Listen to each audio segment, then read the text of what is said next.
ان بھائی کا سوال ہے، وہ کن اعمال کے لوگ ہیں جن کے جسم کو قبر میں کیڑے نہیں کھائیں گے؟ کیا سب انسان کے جسم مٹی میں گل کر ختم ہو جاتے ہیں،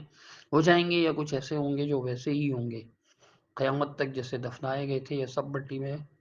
گل کر ختم ہو جائیں گے؟ ایسے مخصوص اعمال کا تو مجھے علم نہیں ہے، قرآن مجید میں تو ایسا کوئی عمل مذکور نہیں ہے۔ حدیث میں بھی میرے ناقص علم کے مطابق ایسی کوئی حدیث نہیں ہے کہ اگر انسان یہ عمل کرے گا تو پھر جو ہے وہ اس کا جسم قبر میں نہیں گلے گا، اس کا جسم برقرار رہے گا، فنا نہیں ہوگا، اس کے جسم کو فنا نہیں ملے گی، وہ برقرار رہے گا، اس کا جسم ایز اٹ از رہے گا جیسے دفنانے سے پہلے تھا۔ ایسے کسی علم کا کوئی حدیث سے ثابت ہو میرے علم میں نہیں ہے، واللہ اعلم وعلمہ اتم۔ جہاں تک مٹی ہونے کا ذکر ہے تو بہت سی آیات اور احادیث سے ثابت ہے کہ انسان کا جسم فنا ہو جائے گا، مٹی ہو جائے گا۔ تو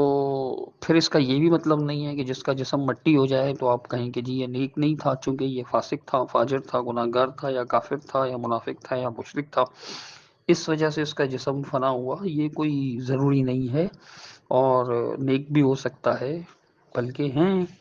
یہ تو اللہ تعالیٰ نے ایسا نیچر رکھا ہے نا باڈی کا کہ وہ مٹی پر ہوگا تو گلتا رہے گا، ختم ہو جائے گا۔ اور جس کا جسم فنا نہ ہو، یہ بھی نہیں کہہ سکتے کہ جی یہ چونکہ جنتی ہے اس لیے اس کا جسم فنا نہیں ہوا، اس طرح کی باتیں نہیں کرنی چاہیے۔ اب رہا معاملہ انبیاء علیہ الصلوۃ والسلام کا، تو ان کے بارے میں جو روایت ہے مرفوع، اس میں تو کلام ہے، البتہ مصنف ابن ابی شیبہ کی 7ویں جلد میں یہ روایت موجود ہے۔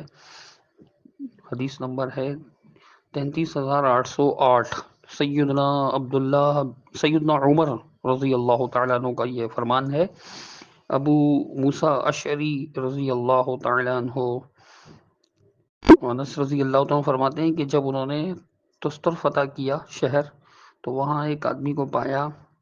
تو تابوت میں تھے وہ، تو یہ وہاں کے لوگ جو ہیں وہ اس کے ذریعے مدد طلب کیا کرتے تھے، بارش طلب کیا کرتے تھے۔ تو ابو موسیٰ اشعری رضی اللہ تعالیٰ عنہ نے عمر بن خطاب کو لکھ کر بھیجا، تو سیدنا عمر نے یہ لکھا کہ ان ھذا نبی من الانبیاء والنار ان ھذا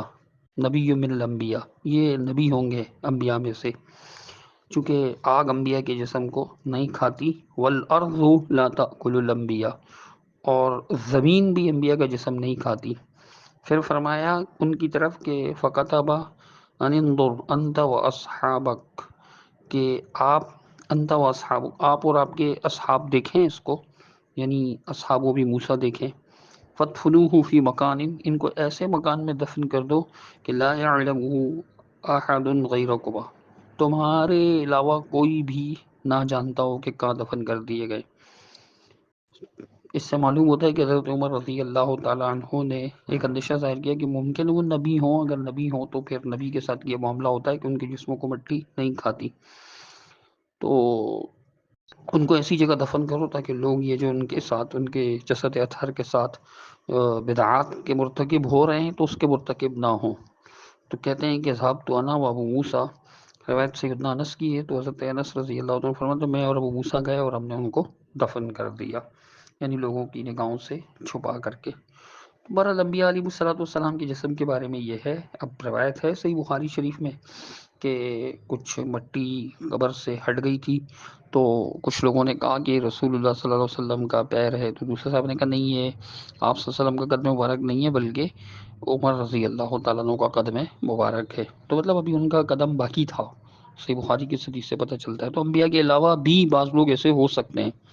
لیکن میں نے عرض کیا کہ اس پر ہم کوئی حکم نہ لگائیں، چونکہ غیب کا معاملہ ہے، اللہ ہی جانتا ہے کہ اس کا کیا معاملہ ہے۔ صحابہ کرام کا جہاں تک معاملہ ہے وہ تو اللہ تعالیٰ نے قرآن مجید میں، رسول اللہ صلی اللہ علیہ وسلم کی حدیث سے ان کے فضائل ثابت ہیں، ان کی بات الگ ہے۔ باقی جو عام لوگوں کے بارے میں اس طرح کسی کا جسم مل جائے تو ہم اس کے بارے میں یہ نہیں کہہ سکتے کہ یہ کنفرم جنتی ہے، یا جس کا جسم ثابت نہ ہو تو ہم اس کے بارے میں یہ کہیں کہ یہ